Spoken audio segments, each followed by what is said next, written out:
Hello and welcome. We are the Tools in the Shed podcast powered by CarsGuide, ready to rip into car stuff that's caught our eye this week. I'm Richard, and with us is our esteemed editor, Mal Flynn. And hey, hello. James Lisle, otherwise known not as... so esteemed. Well, you are esteemed. Where is our esteemed James? Yeah. James Cleary. Yeah, you might have noticed he's not here. Maybe we'll probably get to that. But with me as well is James Lisle, otherwise known as J3. Now... Hello. Subtle. Now, we have got a lot to talk about in this very early 2019 podcast. Mal is going to be very excited about Jeep's new Gladiator Hercules. Imminently excited.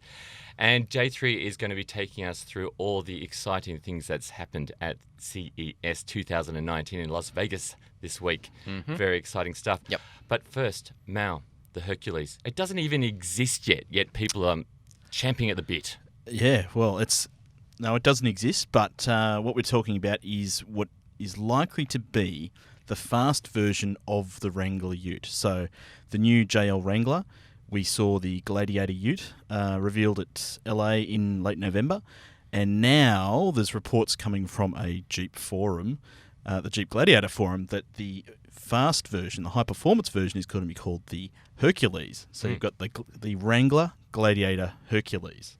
It's a lot of,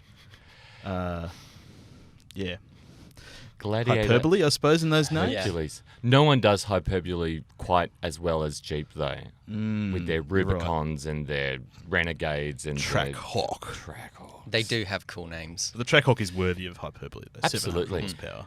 And Jeep seem to be one of the only car makers out there that kind of really do give their fans exactly what they want. Yeah. Do you know what I mean? Like, their fans go, we want a Ute. There's a Ute. Well, they've taken a while to give us a Ute, though. Like They have. 2 decades. Yep. But they have done it, and it's 5.5 metres long, and it's a Ute. Yeah.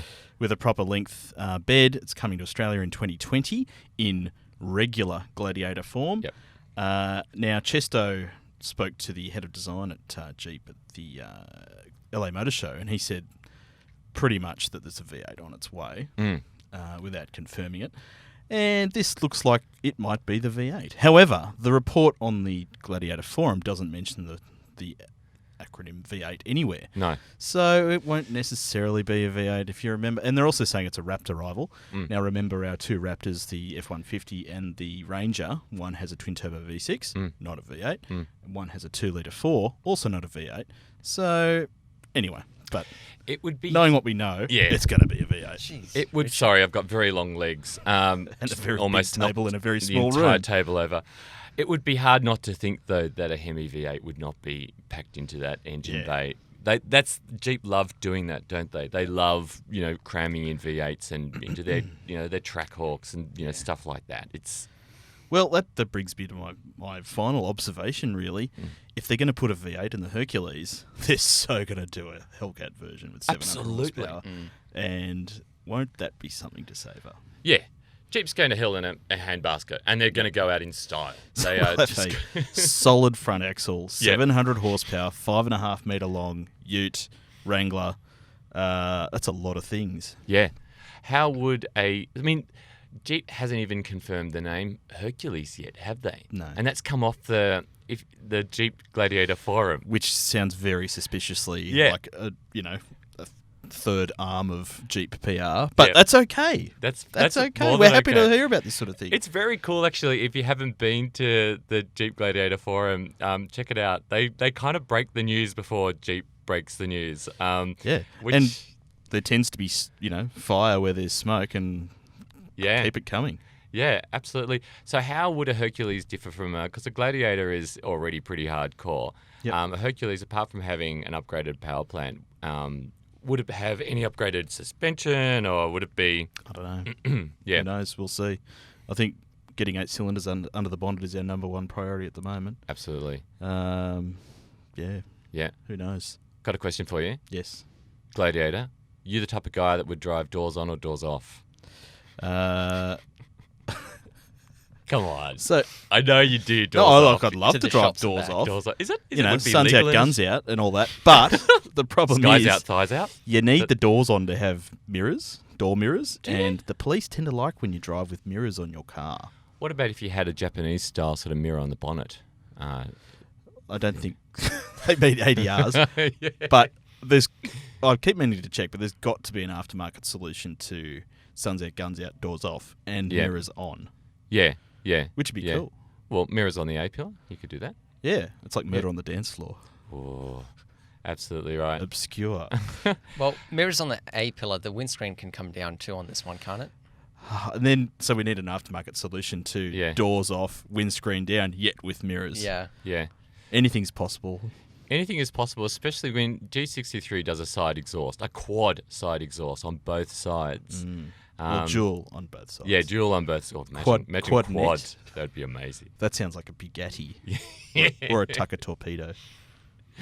Anyway. It does. So there seems to be a little bit of wriggle room for new car makers to sort of maybe jump through those loopholes of ADRs. Yeah.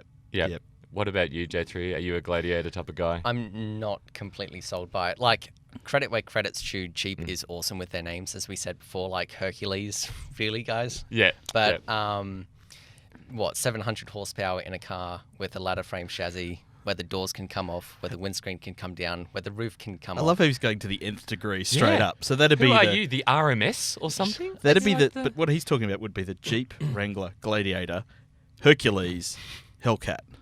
I'd buy that. That's a bit of a... That's a big sticker on the tailgate. Yeah.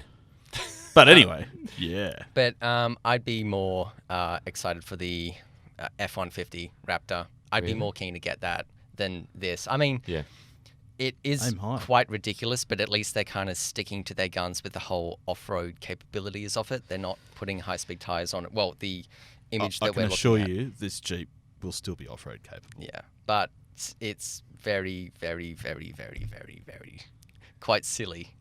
Very, very, very quite silly. Yeah, that's my official description for it. Yeah. Which the Ford or the Jeep? The Jeep.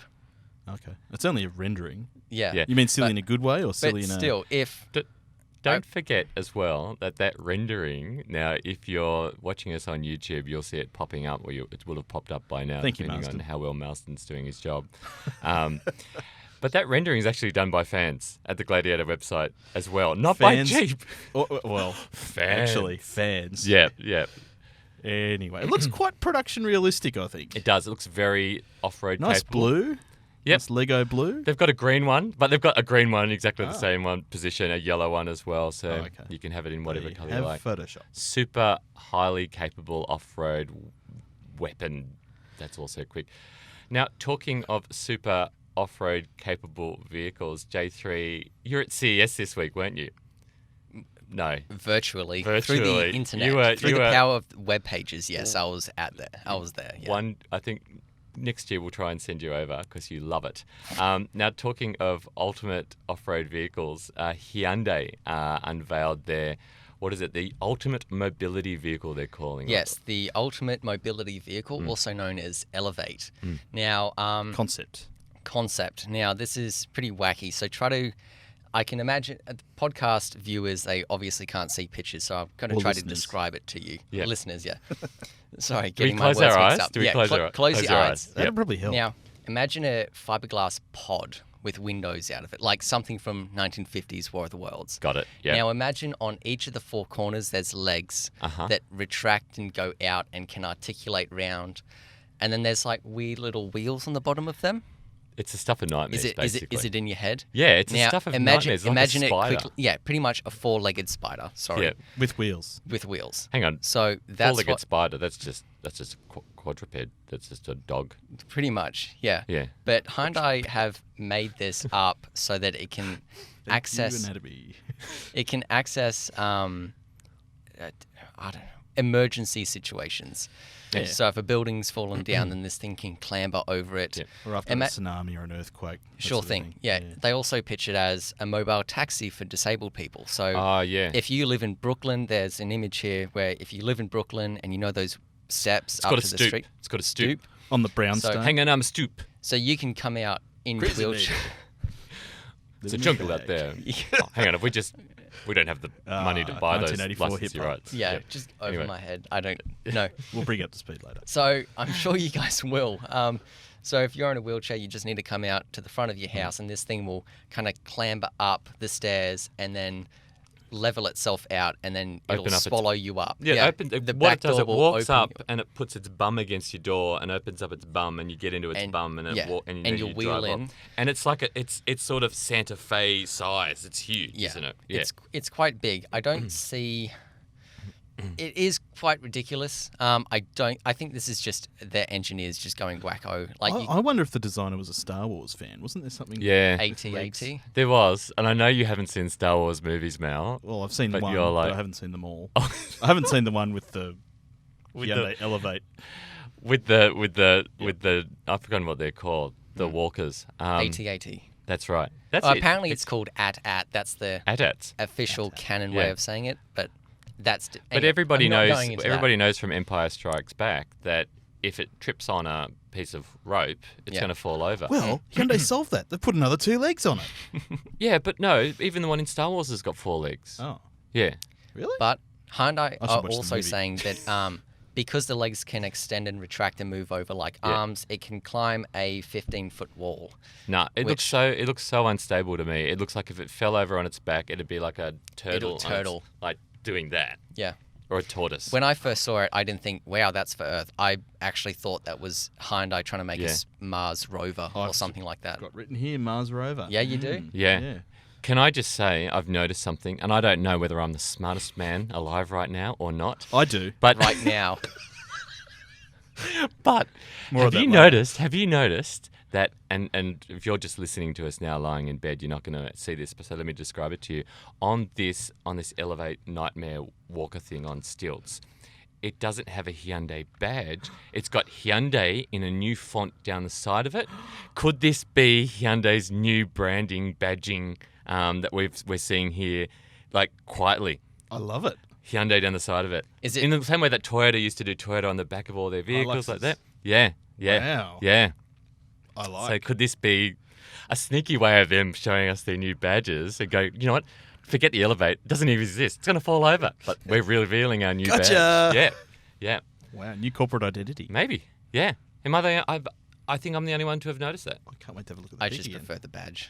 You like the H? I hate the H. Really? Bit melty for 2019. Talking of badges, the little sun in the Santa Fe. Yeah. Yeah. What do you think of that? I'm okay with it. Yeah. It's a bit like something off a old El Paso box. There's no other Hyundai model which has a little icon, and they've kept that sun forever. Yeah. Isn't it like to designate that it's Fe, not Fee? You know, like cafe. How does the sun make you think Fe? No. I don't know. See, if it was Fe, it would have an accent over the E. Yeah. Yeah. I don't know. I don't have any part in this. And I've spoken to Hyundai about this in Australia, and I can't tell you what they told me. I would love to, but I've been sworn to secrecy. Can you tell me when we're off air? I'll tell you when we're off air. I'll whisper it to you. Okay.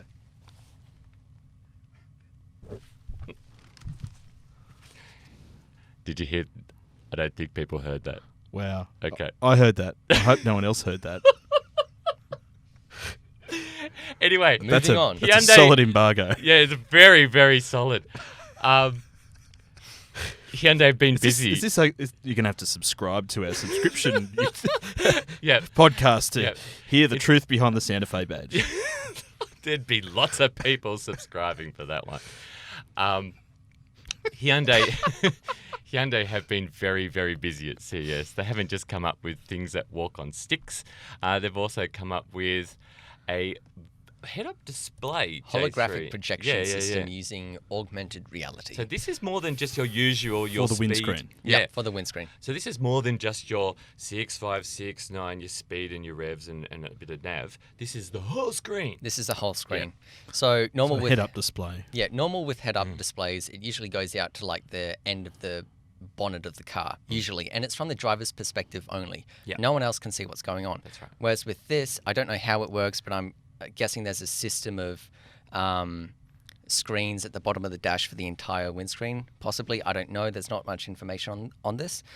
But what it can be used for, and what it can be used for is showing your speed. That's pretty normal. Mm-hmm. Engine information. That's pretty normal. But it will also show you like green. It'll draw out like the perfect line to take around the corner. It'll highlight like on a video game. Yeah, like you know how you Cornering can have assistance. driving lines on Forza or Gran Turismo. Right. So this will be like that, but in real life, and it works in real time. And I'm fairly sure it's for all the passengers to see. Now, there's a actual working image they've shown us that seems a bit like very 1990s Buick head-up display with the weird green outlinings.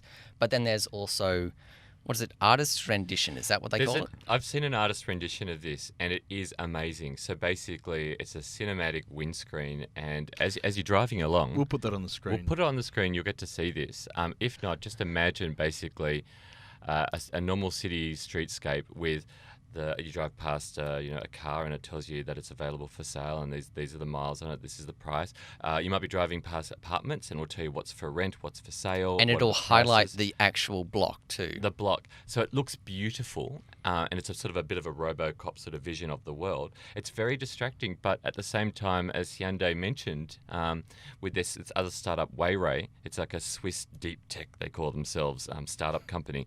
The idea is that moving towards level 5 autonomy, which is sitting in the back with your feet up reading a newspaper, your windscreens and all the windows around you will become screens. So they'll also project onto side windows too. So you can watch your shows and I can watch my shows and someone else can play a game. So you can watch Care Bears. You can watch Care Bears. Oh, great. You love the Care Bears, don't you?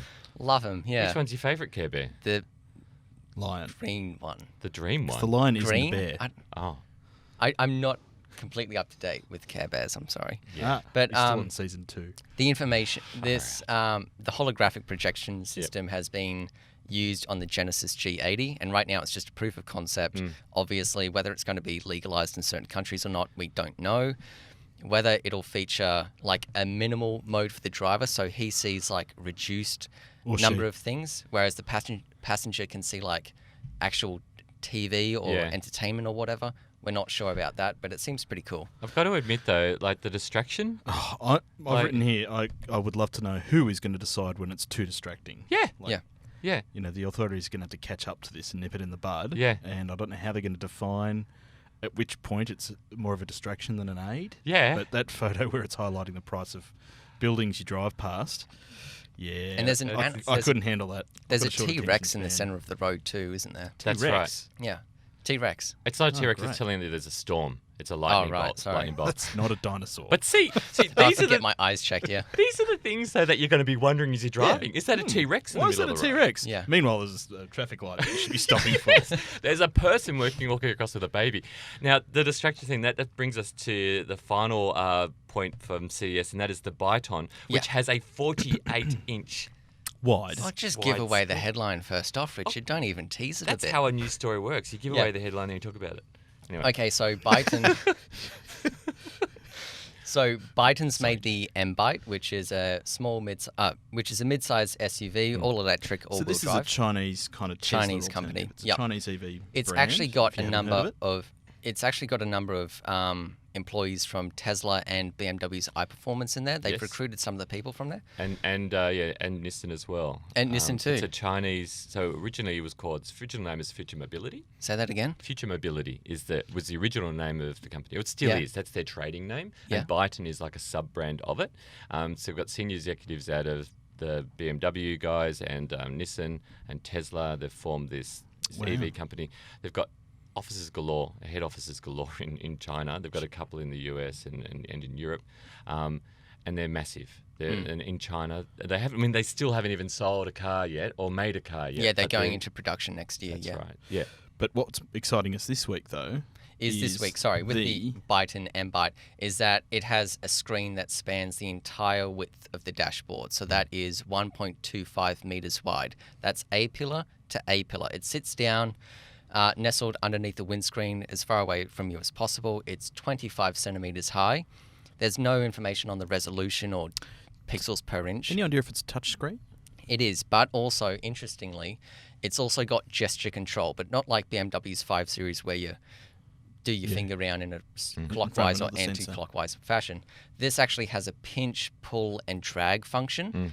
Whether that's going to be able to work on the real world, like when you're driving and you can't pinpoint something. But in the promo videos, well, there's the happy actors going, oh, yeah, I'll see you in 5 minutes. And then they pick GPS stuff. With this, you can swipe across GPS. You can swipe across the map. You can do Excel documents while you drive. You also have in the center. That's great news. Fun. Just what we've always wanted. Yeah. I've always thought if only I could update, that Excel spreadsheet while I'm driving, then this car would be perfect. It's also got entertainment functions. You can watch TV while you do it, while you drive, but it doesn't say whether that's for driving or stopping. Sorry. That wasn't very clear. So it's when you stopped. Yeah. There's also health functions and apps for it to sync up. But also in the center of the steering wheel, there's a 7-inch... Sorry, to convert this over, the screen that I just talked about, that's 49 inches wide. So the one on the Tesla Model 3 is 15 inches. So that just gives you the bit of comparison there. And so that's the whole width of the dashboard. No idea how much this is going to cost if it breaks. Oh my God. But let's think optimistically. In the center of the steering wheel here, you've got a 7-inch tablet type touchscreen too, where you can use that for primary functions. So you know how iDrive, you can have the touch screen, but you've got the main drive controller. So this is a similar thing. So you can use that as a keypad, as a tracking pad, or wonder how they've got that working with the airbag. Yeah, that's what I've got down here. First thing that hits you in the face will be the screen. Because I was like, is the airbag just going to go off and you're going to get glass in your face or something? But it's Gorilla Glass. There's got to be like a weird chute down the bottom to... Yeah, it's going to have to act pretty quickly. But the steering wheel too, you know how on some of the Citroens you've got the center of the steering wheel that doesn't move and the actual wheel pivots around? It's like that. Okay. It's quite First odd. generation C4. Yeah. But as we all know in cars, it's not the size of the screen that matters, it's the responsiveness and the design of the user interface. So, sure, this huge screen is great for dragging audiences in, but it's all about how they actually set it up, that whether it's going to be used in real life or not. The other thing I thought is that Mercedes, with the A-Class, the G-Class, and the E-Class, are already doing screens that extend like two-thirds of the way across. This is just the last And you don't need anything bigger than that, do you? Well, the passenger might like to play with a bit on their side. Well, they got their mobile phone. Oh, okay. I mean, but talking of mobile phones, so like... At the moment, in New South Wales, 2 mobile phone cameras have been set up, one on Anzac Parade and another one on somewhere else. For spotting drivers. Spotting drivers while holding their phones. So if it's illegal now to hold a screen up which is only a couple of inches, then what's the difference between that and a screen on your dashboard? Or... even worse, a giant screen on your dashboard. Where you could theoretically be pinching and zooming on the other side of the car. On the other side of the car, leaning across to try and, get the menu from the restaurant you're on your way to. Well, one thing I hate with modern cars these days is that when you drive down the highway at night, the screen is always just there, and you can't really turn it off. And if you do want to, you need to go through submenu and submenu. Yes. So how is this going to be able to work? They tend to go into night mode. Yeah. Which is darker. Like Saabs. And dim. No, everyone. Yeah. They do. All sat-navs ever as well. As Mel said, like when you, even during the daytime, and it's can be annoying in some cars if you turn your lights on, if you're a safe driver like me, it will dim the screen as well. Smart and safe. And it will go into night mode. It's like, oh, now I can't see where I'm going. But then, even with some Hyundais, if you go to hit the display off, the screen isn't actually off. It's just showing black pixels and it's still bright. So anyway, but more about this M-Byte. Rear passengers get their own screens too, and mobile phone docking is in all of the armrests. So for charging there. Should I talk about the EV sales in China? Yes, you can. I think you could have by now if you just did it. We're on topic. It's quite relevant. But so as we know, EV sales in China are crazy. Australia bought 2,200 EVs last year. In 2017, because we're in 2019 now. UK bought 47,000. USA bought 198. China bought 579,000. So that's a 50% increase from 2016. And that number is more than France, Norway, Germany, Japan, India, and Brazil combined. And that's still 296,000 less than that total number. Yeah. And 96% of EVs sold in Chinese are Chinese-made EVs. Yep. Well, yeah. Do you have a figure for the proportion of EVs to the total market for China? No, I do not. Okay. Because we are, electrified vehicles in general, still about 1%. Yeah. But so is Europe, about 1%. Yep. Be interesting to know what China is at the moment. Last thing of CES, and I'm just going to bring it up because I think it's funny. There was an incident at the show where a robot died. And it died because it was run over by a Model S, actually in autonomous mode. What happened was, it happened in the car park outside the convention centre. A promotional robot, which is just supposed to greet people and go, it's the concierge one. Yeah, welcome. Like, it looks like Dexter from Perfect Match. It's welcome to CES. CES. Right? What about the one from Rocky 4? Oh, Happy Birthday, Paulie. Like that. Wow. So it got Poor away. thing. It got away and found its way into the car park. But meanwhile, and it was on its way out. Like, it was coming in the entrance the wrong way, and it was going just down the road like this, making its way to the highway.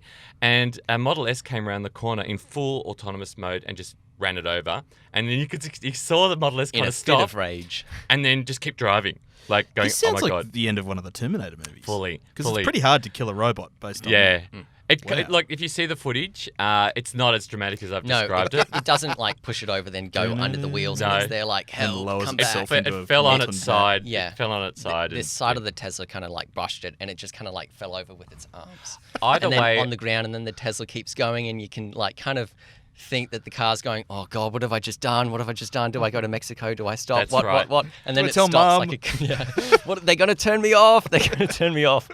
either way, And then in it a stops. either way, in a nutshell, it kind of sums up CES for me, because we've got Wow. this amazing promise of future technology and how it's going to look after, it's going to change the world. Yet, in a nutshell, it just says we're not there yet. Yeah. The hardware's there. The Indeed. software just needs to be calibrated. Exactly a right. bit more. Now, talking of things which are there yet, and they are here now, cars in our garage. I'm going to start off. I had a Ford Everest. It was the bi-turbo, the 2-litre 4-cylinder turbo diesel. It was used in a way which you really should use these cars. I used it to pick up my 1951 Ford, which is finally ready. You might have seen the progression over on our oversteer coverage. It's a 1951 Ford. It's got a chop and it's got an awesome paint job. Anyway, we needed to Flames. Yes, silver metal flake flames. 351. 351. And it was interesting because although the Everest doesn't have a 351, it does make 157 kilowatts and 500 newton meters, which was more than enough to tow, which would have been about 2.5 tons, including the trailer. Wow. Towed it on its ear. We towed it from Sydney all the way up to Newcastle. I don't do a lot of towing, and to be honest with you, it was easy as. Reversing wasn't. I'm terrible at reversing. I probably always will be with the trailer on the back. But I barely knew that there was a giant car behind me until I looked in the rearview mirror. How did so you took it up the M1? Yep. How did did you notice how the 10-speed went? Yeah. Was it decisive? Was it all over the place? I had to put it in sport mode just for it to hold gears, and then I used the little toggle switch on the side of the gear shifter. So they still do that whole Yeah, but plus and minus on the gear knob. yeah, they do, Instead and of paddle shifters. it was exactly. It's a bit awkward because I was kind of like doing the Stephen Hawking like that, but it allowed me to hold a gear. So I think I've got a photo that my father-in-law took at 100 k's an hour in 7th gear. 2,250 RPM, and it was just perfect, just sort of sitting on that. And I never even used 8, 9, or 10. Right. I just found that when you went up to 8, the revs just dropped too low. And when I'm towing something that big, I like to feel like it's in that torque band. So I've got a bit more power if I need to overtake or whatever. Yep. And then coming down a hill, you might change up to or going up a hill, you might change down to 4th or 5th or 3rd. But it just did it well. I did drive it in drive for a while, but I just found that it was going to jump up too quick, and my revs were too low, which meant then having to get it back down again. So, yeah, good test. It was a really good test. All went without a hitch, thank God. Or with a hitch. It went with a Pardon the hitch, pun. but no problems. The right one. J3, you're in something completely different. You're in an Ionic. Yep, Ionic EV. I drove that round yesterday afternoon. Had a little test in it. So Hyundai Ionic EV, it's Hyundai's first EV sold in Australia. Makes about 88 kilowatts. That's 100. And just to remind everyone, there's the EV Ionic, there's the plug-in hybrid, and then there's the regular hybrid, and that's going down the range from most expensive to least expensive. Yep. So the most expensive one, the EV, costs about $44,990. But it is Australia's cheapest EV. It is by about $2,500. So the next cheapest car is the Renault Zoe Life, and that's not what you'd call a long-distance cruiser or a family car. So with the Hyundai, you are getting reasonably good value for money. Yep. Even if it does, if you compare it to, say, the i30 SR, it's not that good value, but compared to other EVs, they've done a pretty good job. Official range of 230? 230 Ks. Now that's done... Okay, this is being derived from a 1,600 kilometre and 9 charge cycles over rural and open roads, day and night, sunshine and rain. Sunshine and rain. That's a quote from JC's Ionic 2019 review.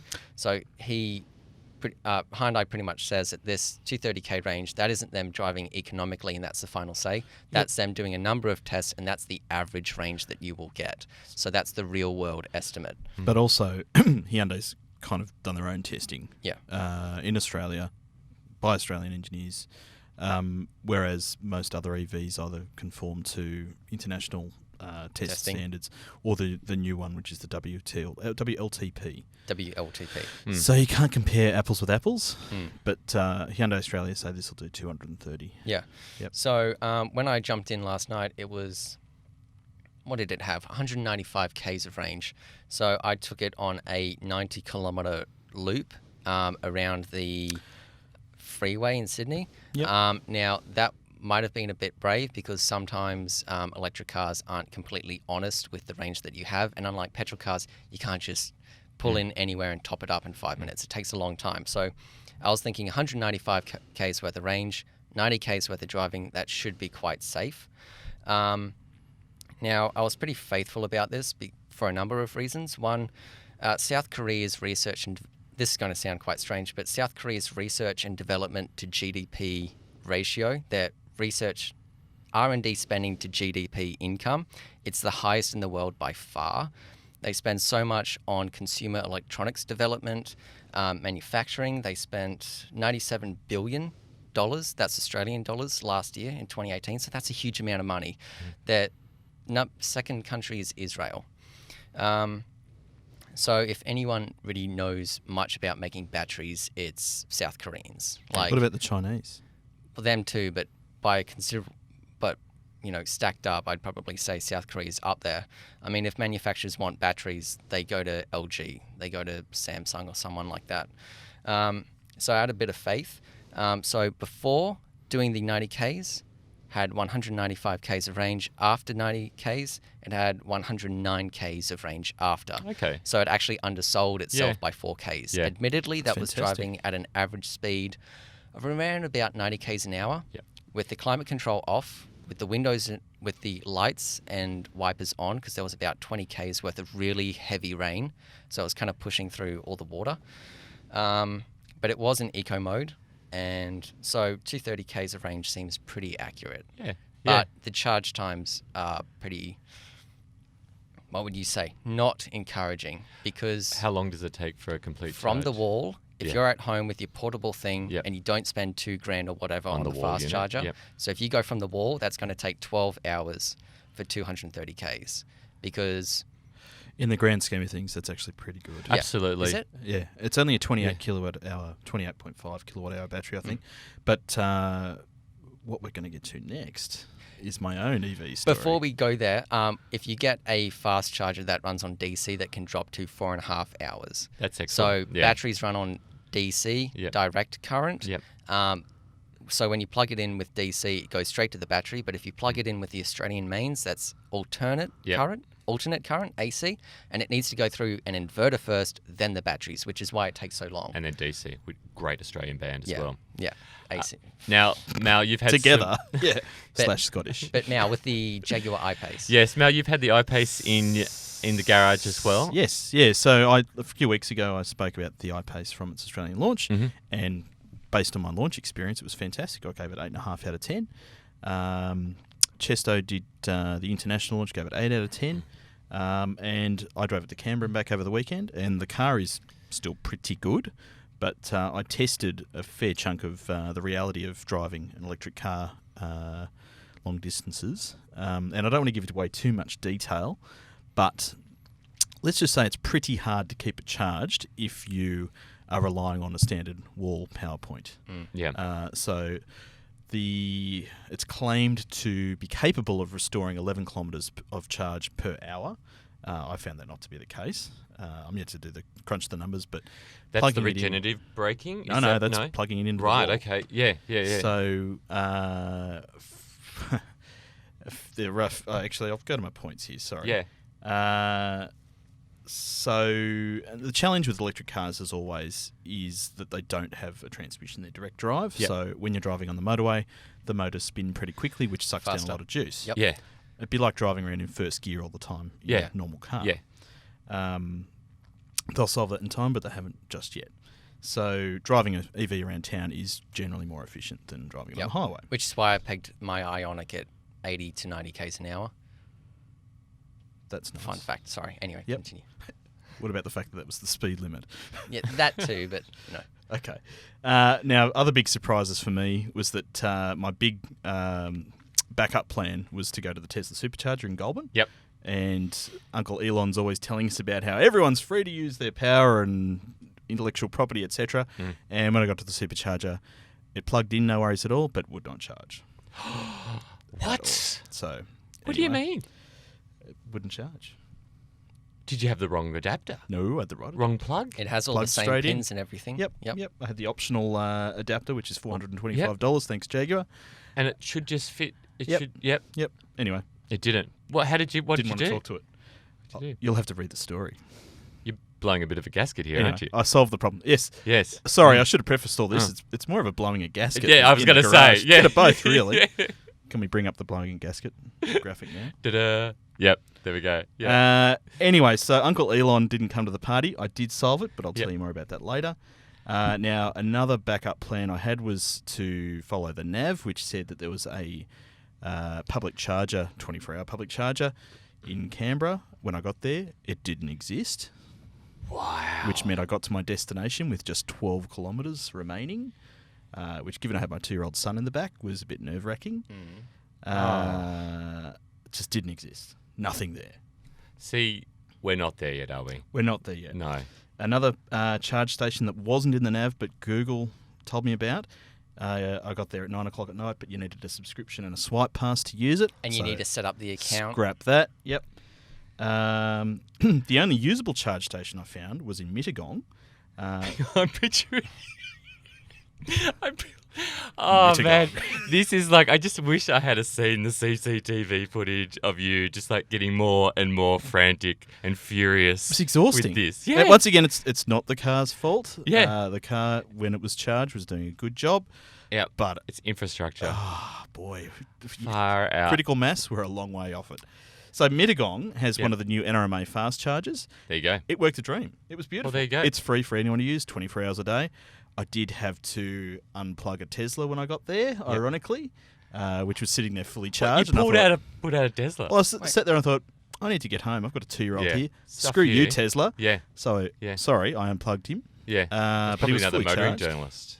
That was an HC car, actually. Oh, really? So that narrows it down. Yeah. But plugged it in, Yep. press go, 80% charge in 40 minutes, which was fantastic. Yeah. Yeah. Problem is, Mittagong is a long way from Canberra Well, or Sydney. Lesson is, if you're going anywhere, make sure it's through Mittagong. Yeah, Mittagong RSL's about to do an awesome trade from travellers. Well, talking of EVs, that brings us to our favourite space-faring, diggling human being, possibly alien, Elon Musk with MuskWatch.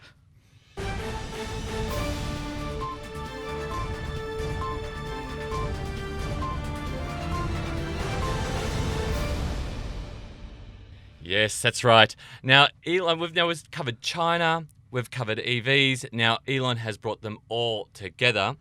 This week, Elon went to Shanghai, met the mayor, stood on a big red podium in front of a microphone, got a shovel out, and broke ground on Tesla's first Chinese and first outside of the US gigafactory.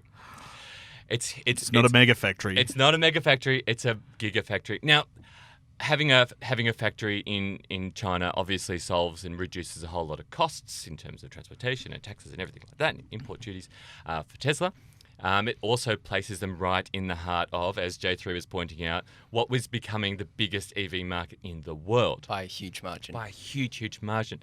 Now, this gigafactory will only make certain models. It won't make the high-end models. It's not going to make the Model S. It's not going to make the Model X. It's going to make lower-end models. It's going to make the Model 3 and the Model Y, which is based on the same platform. It's sort of like an SUV version of the Model 3. What about the truck? The truck is not going to be made there. Okay. No. Not that I know of anyway. But that could change at any minute because Elon tweets rapidly. So this is huge, huge news. And what's only just appeared in the last couple of hours is that China is so excited to have Elon there. It's offered Elon a green card to China. Just like that. Cool. He can become a resident anytime he likes. So it's not just the keys to the city. It's not just the keys to the city. The key to the country. The key to the country. Wow. An official key. Tesla would most likely see Biden as one of their biggest threats in China. And Chevy. And the Chevy Volt. There's NIO as well, which is a massive EV producer in China too. Yep. So Tesla obviously need to be right in the thick of it. And that's how they're doing it. They're actually, and being China, it'll be Chinese owned or part owned as well. Can I ask a question? Yeah. I just did a U there. A J3, that is. Wasn't Kim Jong-un in China this week? Oh. Coincidence. I'm not ruining your... Are you saying Kim Jong-un is Elon Musk? I'm not saying he is. But you might. Do you reckon Elon got to China by digging a hole all the way to China with his boring, and appeared in like in his big twisty, totally. Like that baddie from Banana Man. Yeah. Was it the apple? Yes. It's a rotten apple or something in Banana Man. Yes. Everywhere with a ton. Okay, that's where he got the idea from. Clearly, I'm onto you, Elon. Anyway, do you reckon he bumped into Kim Jong or? I would not be surprised. Okay. These people, these super wealthy, rich, all mix in the same sort of circles. I would not be surprised at all. China's obviously extremely excited to have Elon there. Elon's obviously very excited to be there too. It's going to he's going to corner that market. And that's it. Model 3s only and Model Ys only at this point in time. Wow. You never know. I mean, potentially that could be where our Model 3s come from, like down the track as well. It's shorter distance. Hopefully they come from somewhere. Yeah. At least they'll be here. So was the green card this morning's news? The green card was this morning's news. Wow. It's fresh news. Look, we don't just like cars at CarsGuide. We also like spaceships. Elon has been tweeting about SpaceX. It's his space company, which is doing probably better than his car company. He's tweeted an image of a giant silver metal 1950s style rocket. If you are watching on YouTube, you'll get to see the image that's just popped up there now. This is called the Hopper. Now, does it look like the rocket clock from Play School? A little bit like the rocket clock. In fact, it's funny you should say that, Mal, because it looks beautiful, it looks seamless, but the images which are surfaced of the building of this rocket look a bit like, they make the rocket clock look professional on Play School. It's like expectations versus reality. Again, I'm going to show my computer to the people sitting around. That is beautiful. That's beautiful, but this is... That's the one which they've been building in Texas. That is a big crane, though, on the left. A very big crane. Compared to those other big cranes. It's really big. There are some panel gaps on that, which might be okay on a Model 3, but not on something which is going to be travelling through the vacuum of space. I think NASA has a big shed for that. Oh, they do. They do. But Elon doesn't. He's building it outdoors. So the plan is, and it's pretty exciting. The Hopper is basically the colonization ship for SpaceX. It's going to carry 100 people or so, and it's a one-way trip to Mars, and they're going to be leaving in 2024, so in about 5 years. Sounds a bit like a Trojan horse. Fully. Yeah, it does sound like a Trojan horse, only who are the Greeks and who are the... I don't know. Yeah. Maybe it's going to be I don't know. Maybe. I don't know. Either way, testing is going to begin. Elon said in his tweet, testing will be beginning in the next 4 to 8 weeks. So they're going to be testing a smaller scale version of this rocket. And then by 2024, he's going to be loading it up with people and, sending it off to colonize Mars. It looks a lot like the rocket juicer. It does look like it. Looks exactly. If you've seen the rocket juicer, that 1950s retro style, iconic piece of industrial design, it looks just like that. Now, beautiful. That brings us to the Tesla Model 3 tracker. Last week was a bit of a record. It was close to 4,600. We're close to that again. We're at 4,598 Model 3s that have been built this week or this past week. Previous week. Okay. Yeah. We're on the up. Last week. The target was 6,000. JC is very, very hard on Elon Musk. James Cleary, our usual host. The usual James. The usual James, regular James. He's very hard on Elon. I'm not so hard. I kind of see Elon as our ticket to survival in a lot of ways. He's going to get us off this planet and, You're going on the horse, aren't you? I'm going to go on the hopper. I'm going to use this opportunity to say goodbye. No, I'm not going on the hopper. I'll let other people go on the hopper first. I might go on Anyway. You're going to go on the hopper. Make sure the first one works first. Yeah. That's right. So Tesla Model 3 tracker is giving us updates regularly. 6,000, we haven't quite reached that target yet, or Tesla hasn't quite reached that target yet. But at the same time, I think they're doing pretty well. It is pretty impressive to see that they've come close and then closer during this first week and a half of January.